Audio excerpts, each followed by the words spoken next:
जीवन की गाड़ी बिगड़ती जा रही है और इसमें जब जंग लग जाएगी पूर्ण रूप से तो दुनिया में कोई साबुन नहीं है,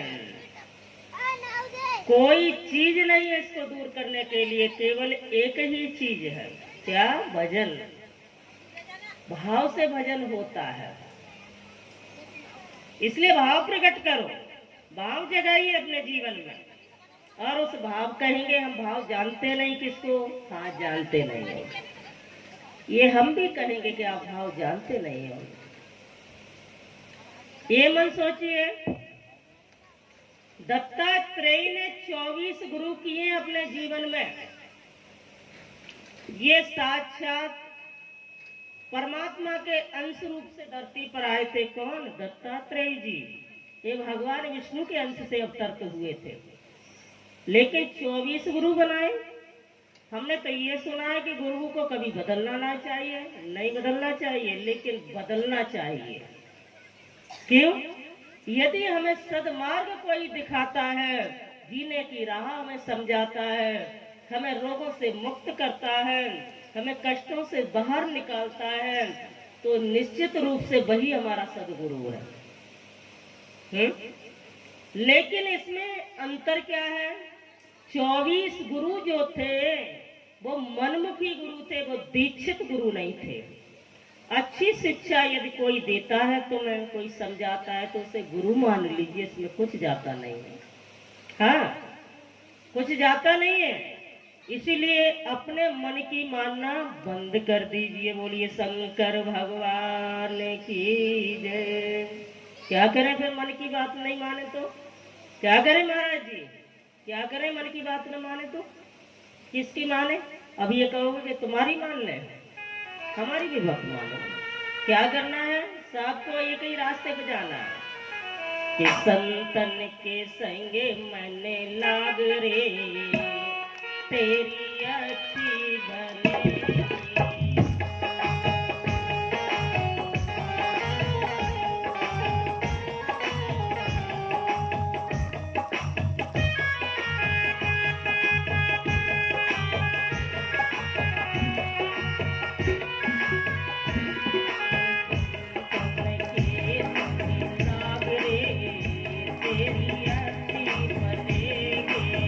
अच्छी बनेगी तेरी बिगड़ी बनेगी, अच्छी बनेगी तेरी बिगड़ी बनेगी, अच्छी बनेगी तेरी बिगड़ी बनेगी।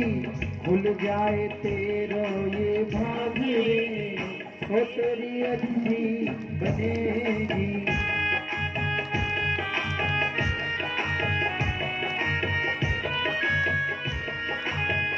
कागा के तोरे हंस बनावे, कागा से तोहे हंस बनावे, कागा के तोरे हंस बनावे।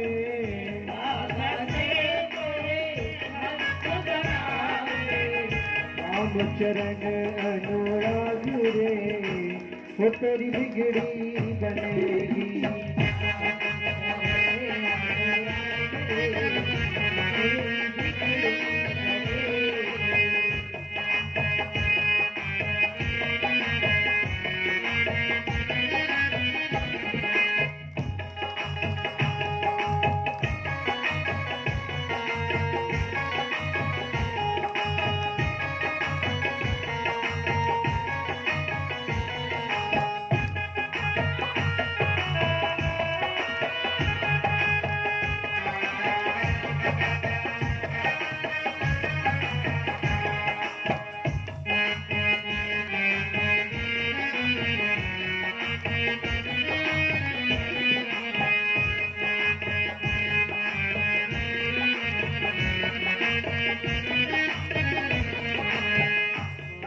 शंकर भगवान की जय हो। चाहे तो तुम भोले बाबा की कथा सुनो, चाहे देवी भागवत पुराण सुनो, चाहे शिव पुराण सुनो, चाहे मेरे गोपाल जी का पुराण सुनो, इन सब का जो केंद्र है लाला कन्हैया है। इन सब की जड़ है वो लाला कन्हैया है। यहाँ तक कि जो कथा परम संत सुखदेव जी कहते थे उनकी भी गुरु श्री राधा रानी है। भगवान आनंद कंद कृष्ण की गुरु भी राधा रानी है। तो इतनी सौभाग्य से ये मान विभूतियों की परम गुरु राधा रानी है। उन्होंने कौन सा ज्ञान दिया था, उनका जीवन बदल गया। हमारे सदगुरुदेव के द्वारा कौन सा ज्ञान मिलता है, जीवन बदल जाता है। वो कोई बाजार की वस्तु नहीं है, वो कोई देखने खरीदने की वस्तु नहीं है, वो तो आनंद का विषय है मेरे भाई बहनों, अनुभव का विषय है। भगवान भोलेनाथ ने माता पार्वती के साथ में बैठ कर के हरि चर्चा की। मैया पार्वती पूछती है कि तुम किसका भजन करते हो बार बार, तो उन्होंने कहा मुझे नहीं पता। क्यों? अरे जिसके ध्यान में जिसके उसमें तुम समय लगाए रहते हो। मैया ने पूछा तो भोले बाबा ने कहा मैं नहीं मालूम। फिर तुम करते क्या हो? यही तो आज समझने के लिए जीवन भर हो गया मुझे, हम समझ नहीं पा रहे हैं। तब उन्होंने कहा, बार बार विनती की, फिर भी भोले बाबा ने बोल दिया कि यो माँ कहो मैं अनुभव अपना और बिन हरि भजन जगत सब सपना।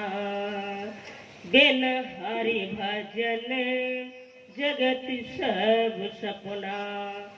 भोले बाबा ने कहा पार्वती जी से, पार्वती ये तो मेरा आनंद का विषय है, हम अपना अनुभव बता सकते हैं आनंद का विषय, लेकिन हम दिखा नहीं सकते। ये सबसे कीमती खजाना है, उस लायक पात्र बन जाओ जो तुम्हें स्वतः मिल जाए। बोले गोविंद भगवान के।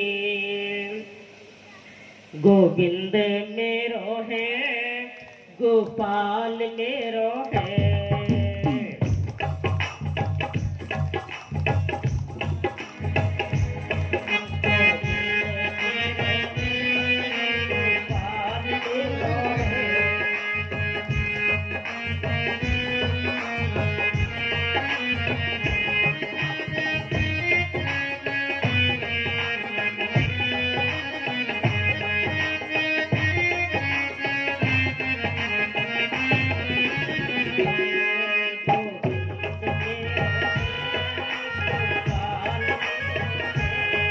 गोविंद मेरो है, गोपाल मेरो है। हो श्री राधा रमण नंदलाल मेरो है। श्री राधा रमण नंदलाल मेरो है। गोविंद मेरो है, गोपाल मेरो है।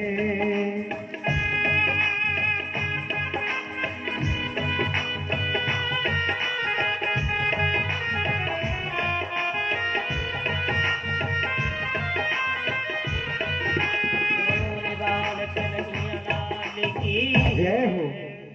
अपने को समर्पण कर दो, और समर्पण जब तुम कर लोगे पूर्ण रूप से, फिर तुम्हें सब कुछ मिल जाएगा। विश्वामित्र जी ने और धर्म ने मिलकर के उस धर्मात्मा राजा हरिश्चंद्र की परीक्षा की और दान मांगा आकर के। थोड़े से दान में भोले वाले राजा ने समझ नहीं पाया और अंत में उन्होंने चक्रवर्ती सम्राट राजा का सर्वस्व दे दिया। लेकिन फिर भी विश्वामित्र जी का मन पूर्ण नहीं हुआ, इच्छा पूर्ण नहीं हुई, तो उन्होंने क्या मांगा? दक्षिणा। सब राज्य पाठ देने के बाद भी विश्वामित्र जी ने, एक संत ने, एक गुरु ने, इस धरती के एक परम संत ने, धरती पर रहने वाले परम संत ने, परम गुरु ने धर्म की स्थापना करने के लिए, हमारे लिए, आपके लिए एक राजा से दक्षिणा मांगी, सब कुछ लेने के बाद में। ये सिखाया कि अपने घर में, अपने गांव में यदि किसी परम संत को बुला करके ले जा रहे हो, तो चाहे तो तुम मोदक लड्डू उन्हें खिलाना, कोई जरूरत नहीं है। चाहे भाजी खिला देना साग की, वो बड़ी प्रसन्न है, लेकिन दक्षिणा जरूर देना है। नहीं जानते तो पूछ लो, क्योंकि तुम्हारे उस भोजन का कोई महत्व नहीं है जब तक संत को दक्षिणा नहीं दी जाती है। यही बनाने के लिए महान देवताओं ने यह लीला की थी। राजा हरिश्चंद्र दक्षिणा नहीं दे पाए क्योंकि कुछ बचा ही नहीं। राजा ने साम्राज्य हार लिया अपना, तो उनकी पत्नी ने उन्हें समझाया कि घबराने की जरूरत नहीं है। अरे धन संपत्ति दौलत सब चली गई, राज खजाना, सेना फौज सिपाही सब चले गए, हाथी घोड़ा, और यहाँ तक कि राजसी मुकुट भी उतरवा लिया, वस्त्र भी उतरवा लिए, एक सादगी वेश धारण कर लिया। तो उन्होंने कहा अभी हम शेष बचे हैं। क्या? एक राजा की पत्नी कहती है हम शेष बचे हैं। और उन्होंने कहा संत जी के चरणों में, हमारा बेटा हमारी पत्नी शेष बचे। तो कहा तुमको लेगा कौन, हमको बेच दीजिए। एक संत की मर्यादा को रखने के लिए स्वयं बिछने के लिए तैयार हो गए। परमात्मा में राजा रंक हो गया। और महाराज जी ने, संत जी ने, गुरु ने कहा तुम्हें खरीदेगा कौन?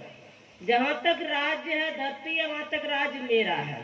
खरीदने वाला भी मेरा होगा, बेचने वाला भी मेरा होगा। तब उनकी पत्नी को एक बात याद आई, रानी तारा को, तुम कथा में से कुछ सीख के जाना जो तुम्हारे जीवन की परिस्थिति में काम आ जाए। तारावती कहने लगी कि मैंने कथा में बैठ करके सुना था एक बार किसी गुरु के श्रीमुख से कि काशी नगरी जो है वो धरती पर नहीं है। कहाँ है? वो भगवान भोलेनाथ के त्रिशूल पर बसी हुई है। इसीलिए वहां जाकर के यदि बेच दोगे तो हमारी दक्षिणा हम तुम्हें दे पाएंगे। वहां जाकर के उनका सबका सौदा हुआ है। पति शमशान घाट में बिक गया मुर्दे का कर लेने के लिए। राजा पुत्र मैया के साथ भी न रह पाया, सर्प ने डंस मार लिया, उसको काट लिया। और माँ एक ब्राह्मण के घर में नौकरी करती है, सब कुछ खत्म हो गया। लेकिन संत जी उनके पीछे लगे रहे दक्षिणा लेने के लिए।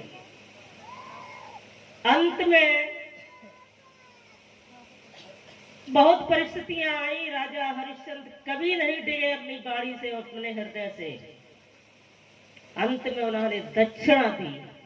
और इतना ही नहीं, जब पुत्र को सर्प ने काट लिया, उस ऐसी विपत्ति में, और मरा हुआ पुत्र पड़ा है बाग में, मैया को सूचना दी जो दूसरे के आदेश से बाहर निकल सकती थी, क्योंकि नौकरी कर रही थी किसी के यहाँ, अपने बेटा की लाश को भी नहीं देख सकती थी।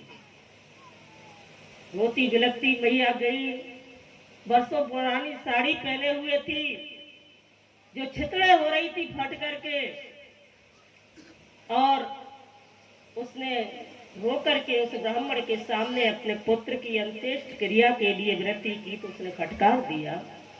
उस फटी हुई साड़ी में से उसने फाड़ करके साड़ी अपने पुत्र का कफन बनाया और गोदी में लेकर के चली।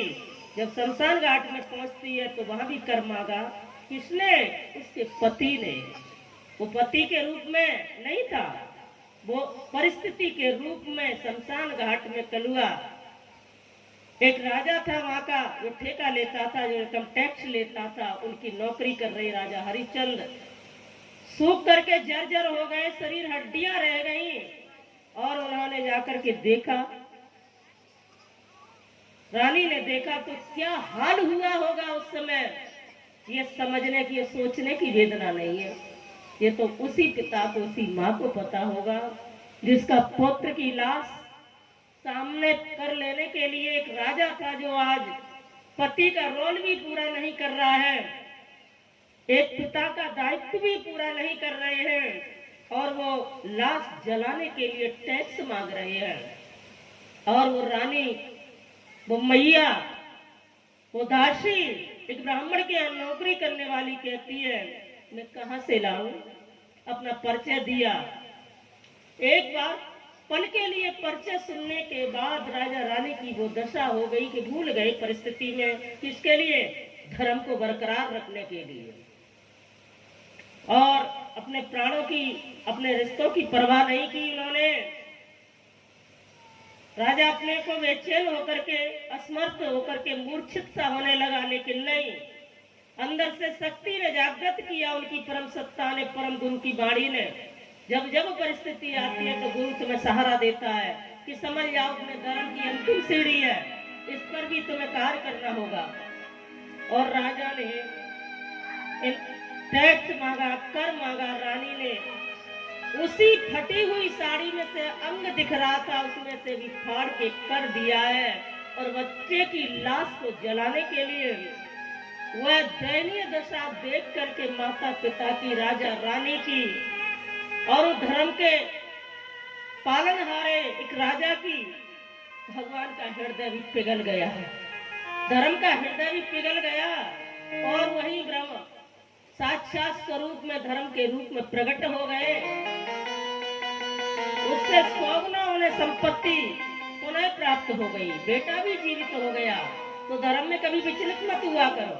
हम सुबह कमरे में सुनते हैं जब महाराज जी, चित्रा जी यज्ञ कराते हैं तो इसका फल तुम्हें मिलेगा, तो ऐसे 10 रुपए मांगे जाते हैं जैसे बर्फ खाने के लिए मांग रहे हैं।